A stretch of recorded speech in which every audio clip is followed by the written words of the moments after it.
مکہ مکرمہ کے اندر جہاں سیدہ خدیجہ کو رب نے ہر زبان سے طاہرہ طاہرہ طاہرہ مشہور کرا دیا کہ ان سے زیادہ طہارت والی پاک عورت کوئی نہیں، اسی طرح نبی علیہ السلام کے بارے میں عرب کی زبانوں پر امین امین امین کا لفظ رب نے مشہور کرا دیا کہ ان جیسا امانت دار کوئی ہے۔ یہ دونوں سمتیں اللہ کی طرف سے متعین کر دی گئی، ایک طرف امین اور ایک طرف طاہرہ، کہ ان جیسا امانت دار کوئی نہیں، دیانت دار کوئی نہیں، اور ان جیسی پاکیزہ خاتون کوئی نہیں۔ چنانچہ خدیجۃ الکبریٰ رضی اللہ تعالی عنہا کا مال تجارت قافلہ تیار ہو گیا۔ زندگی میں پہلی بار نبی علیہ السلام 12 سال کی عمر میں مکہ سے دور، رشتہ داروں سے دور سفر پر جا رہے ہیں۔ وہ منظر بڑا دیدنی بھی تھا اور کلیجے کو چھلنی کر دینے والا۔ خدیجۃ الکبریٰ رضی اللہ تعالی عنہا نے اپنے خاص غلام میسرہ کی ڈیوٹی لگائی کہ لوگوں کے سامنے اونٹوں کی مہار عبداللہ کے ذرے یتیم کے ہاتھ میں دے دینا، لیکن جو ہی یہاں سے قافلہ روانہ ہو، لوگوں کی آنکھوں سے اوجھل ہو جائے تو مہار خود پکڑ لینا اور ان کو اونٹنے پر سوار کر دینا۔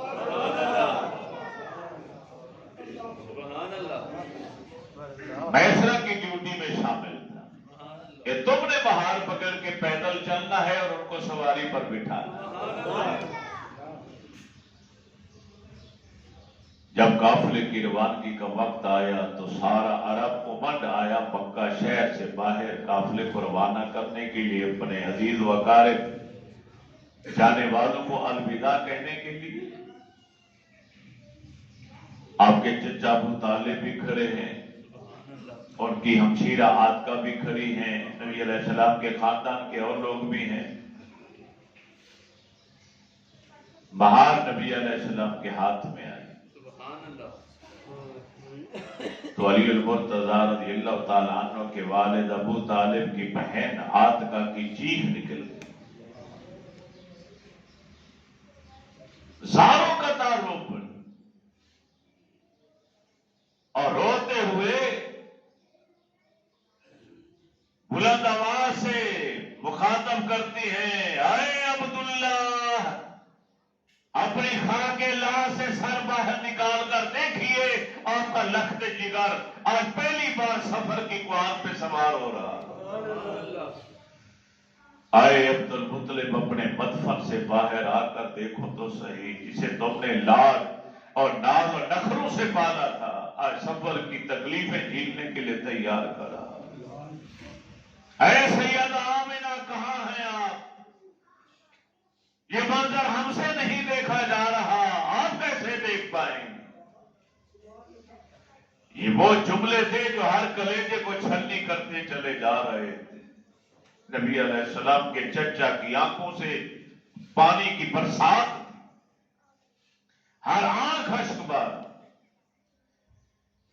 دعاؤں کے ساتھ جب یہ قافلہ روانہ ہونے لگا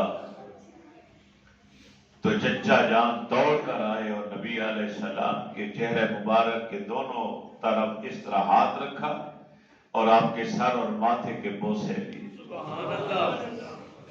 بے پناہ محبت اور پیار تھا اپنے بھتیجے کے۔ چنانچہ یہ قافلہ یہاں سے روانہ ہوا شام کی طرف۔ میسرہ نے حسب وعدہ کچھ دور چلنے کے بعد بہار خود پکڑ لی اور کریم آقا علیہ السلام کو سواری پہ سوار کر دیا۔ مصر کی حدود میں یہ قافلہ جب پہنچا، کئی دنوں کے بعد ایک جگہ پڑاؤ ڈالا گیا۔ جس جگہ پڑاؤ ڈالا گیا وہاں کھلا میدان تھا، صرف ایک ہی اکلوتا درخت تھا وہاں پہ کھڑا ہوا۔